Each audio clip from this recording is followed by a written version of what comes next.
Hi, I'm Tara, and welcome to a very special edition of Crafting with Curly Cues. Today I am part of the Growing in Unity blog hop, and it's featuring the wonderful Angie girls from Unity Stamp Company. And today I get to help showcase Diana Girl for you all, and I'm very excited. She is so pretty, this beautiful superhero here. So what I'm going to do is turn her into a gorgeous, glamorous, glitzy shaker card. So what we're going to do first is go right on ahead and take these beautiful, sparkly, amazing glitter papers that I found and use that star die cut paper that I showed you and turn that into a background cityscape scene for her superhero goodness. So this is some Simon Says Stamp slate gray cardstock, a piece of acetate, and some craft foam. I've got my Lawn Fawn stitch rectangle dies. I'm taking the largest one and running it through my Big Shot. I'm going to cut each of these materials out with this largest one. It's the same size as an A2 card base, so it's nice and perfectly sized there. And using the same die is just going to make sure that everything is even. So I cut out, as well as those three materials there, I also cut the black glitzy paper and the star die cut paper. And then here I'm just taking one of the smaller rectangles. I have the large and the small set of these dies here, and they fit nested perfectly inside each other, so you can make any size frame that you want. And I'm going to create a really thin border frame for the front of my shaker card. And so I just ran that through my Big Shot, and then what I'm going to do is take this frame that I created out of the cardstock, and I'm going to pop it on top of this rectangle that I've already cut out of the craft foam, and use that as a guide when I cut the middle out of my craft foam so that it is approximately the same size as the cardstock frame. And that way I'm going to avoid all the peeking out the sides that I can. I'm going to trim this down later, so I'm not super concerned that it's exact, but it just gets me a lot closer than it would be if I eyeballed it. So that is the trick that I like to use for my craft foam shaker frames. And it makes it so that I don't have to cut all those little tiny strips of foam tape, which is super handy. So now that I'm done doing all my die cutting, I'm going to grab this speech bubble and cityscape, and I actually used some images from my Cricut and cut these out earlier. And what I'm going to do now is take this cityscape and use this gorgeous yellow sparkly paper and fill in those windows on those buildings so that there's a little bit of a color splash. This card's kind of designed to have Diana Girl be the focus and the splash of pizzazz and snazziness, and then everything else is these really great muted blacks and grays. So I liked the idea of this yellow being kind of a little bit more color on here in the midst of the blacks and grays, and then of course it's sparkly, so I just love it. Like these papers are really amazing, and they cut way easier than I anticipated, because a lot of times glitter paper is really like thick and coarse and kind of yucky to work with. But this particular paper, and I wish I knew what brand it was just kind of in the clearance bin at the craft store. It cut really well, so I was really pleased with this project, because I'm going to use a bunch of the colors later to play paper dolls with my Diana Girl, which involves a lot of fussy cutting, and it would have been quite the chore had this been that really coarse, gruff glitter paper. So what I did with that, I placed the yellow behind so that all those beautiful windows poked out, and then I actually took that die cut from my Cricut, that cityscape that is cut already to 4 1/4 inches wide, which is the same as the A2 card, and I just ran it through my Big Shot with that same large stitch rectangle die, and what it did was added the stitching to the outside. It didn't cut it down because I already had it at the right size, but it added the stitch detailing so that when I put it on the front of the card, there's a continuous stitch line around the outside, and it just really appealed to my type A personality that needs everything to be consistent. So that's why I did that there.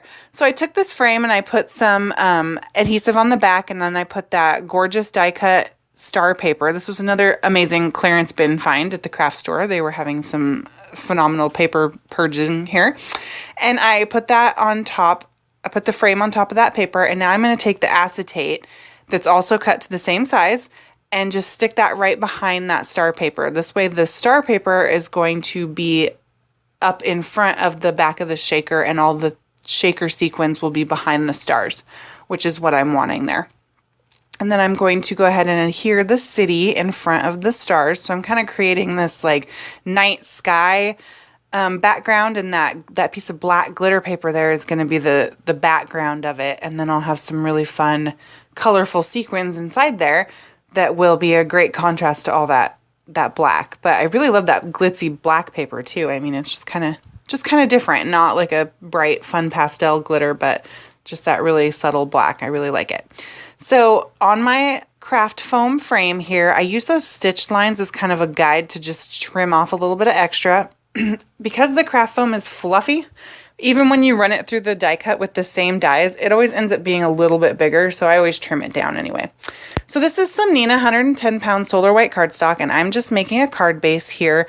It's going to be an A2 size card, top folding, and I'm using my Martha Stewart paper trimmer there to go ahead and trim that down and get that all folded, and then I'm just going to adhere that piece of black glitter paper directly onto the front of the cardstock.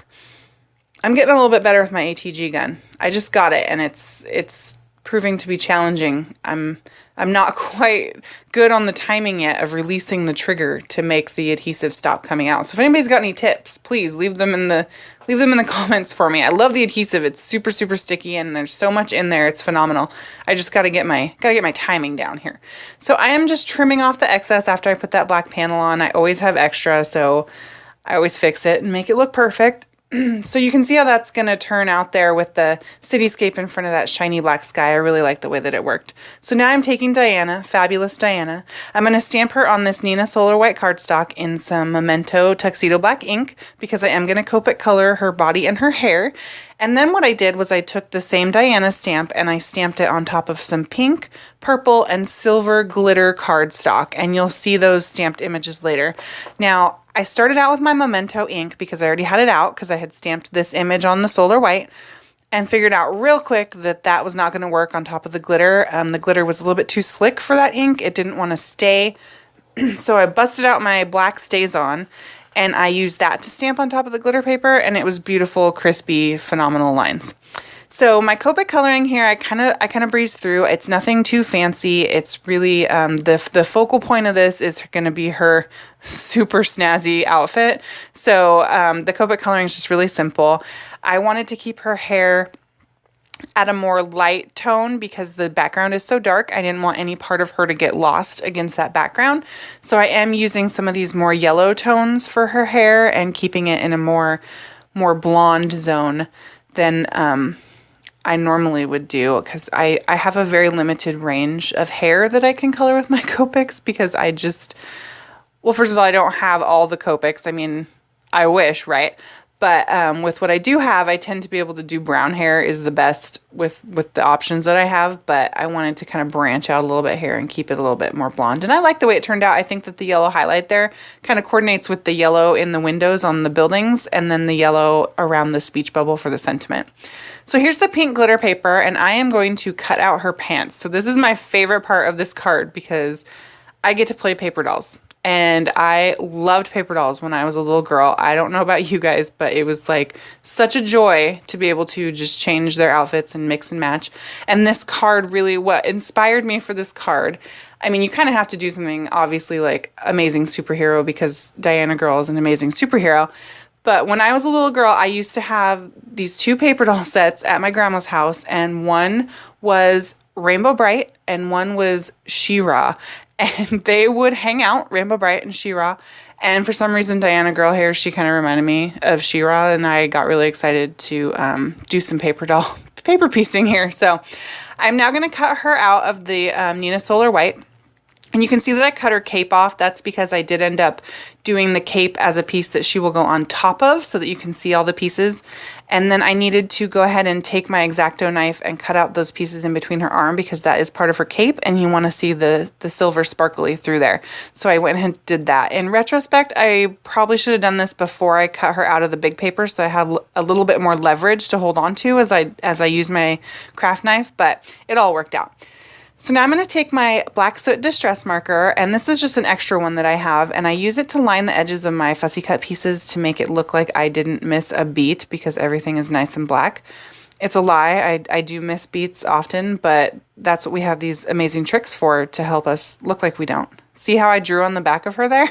That's why you always do this lining from the back side. I've learned the hard way that when you use it from the front and then your marker slips, you end up with a nice black line like through the middle of her face and you have to re-stamp it. So for this silver here, I did end up having to stamp her twice because I needed to cut out both the cape and then some pieces of her bodice, and I couldn't quite wrap my brain around how I would do that with one image, so I just went ahead and stamped it again. So you can see there that when she fits over that cape, it just looks so cool. It's just peeking out behind there. It's amazing. I love paper piecing. I don't do it nearly enough. I need to make this more of a regular thing. So I took my zig glue pen and just put some glue right on top of the parts of her body there on that silver image that's going to be covered up, and then I'm just sticking that right on the back of her. And then I'm going to use my acrylic block to set on top of there while that glue dries, just to hold down with a little bit of weight. So I went ahead and sped this up super fast while I dressed her, essentially. Because it's all the same process that I'm doing for every piece. I'm just going ahead and lining everything with the black pen and then sticking it on with the zig glue pen. I could have left her bodice all purple there, but I chose to go ahead and do the accents in the silver. So that's one thing that's really great about the paper piecing, is you can be as detailed or not as you choose. Because the black lines are still there from the stamped image, so you can choose to let that be the accent, or you can use every single black line and section and make it a different piece of pattern paper, colored paper, glitter paper, whatever it is that you're choosing to paper piece together. So there's just a lot of really great options, and I love the way that it all comes together in the end. The detail is just really phenomenal. So now that she's all dressed and ready to go fight some super crime, I'm going to go ahead and set her aside so that the glue can dry, and I'm going to prep my sentiment. So I'm going to take that speech bubble that I cut off my Cricut, and I'm going to take this sassy little sentiment that says, "I will be your superhero," and I'm going to stamp that in some Versamark ink. I'm going to go ahead and emboss this on this speech bubble so that the white stands out against all the dark black. So I took my little powder buddy there, wiped it over my speech bubble so that all the static goes away and I don't end up with any stray dots of embossing powder. And then I got my Versamark ink, and I'm going to go ahead and stamp that sentiment right in the middle of that speech bubble there. And then take my Ranger Superfine Detail White Embossing Powder, sprinkle that over the top, and then watch the magic happen as I heat that with my heat gun here. I think it looks really cool, the white, because everything else is, like I said, so dark on this card that the sentiment really pops this way. So it was a good way to kind of make it stand out. And the Unity sentiments from Unity Stamp Company tend to be a little bit more detailed. There's more scripty handwritings, and that super fine white powder is really, really great for that from Ranger there. So here's my Uniball white Signo pen. Excuse me. And I am going to go ahead and line that speech bubble. I wanted this to have like a comic book feel, and I just really wanted it to distinguish itself from the background that's a really similar color. So I took my white pen and lined that, and then I'm going to go ahead and put a little sliver of a shadow around it with the same yellow that is peeking out the windows in the buildings. And that's just going to give it enough of a frame that it doesn't just melt into the background here. So now that that's done, I'm going to go ahead and finish configuring and laying out all this card here and getting it all put together. So I'm going to go ahead and put some adhesive on the back of this front panel that I've already created, and then I'm going to take that skinny little craft foam frame and just arrange that on there and make sure nothing's peeking out the front. And I did the best I could. I mean, this frame is uber skinny. Like, I don't usually do them this thin, but you know, you can see a tiny bit from the front, but that's all right. It's homemade, right? That's part of the charm.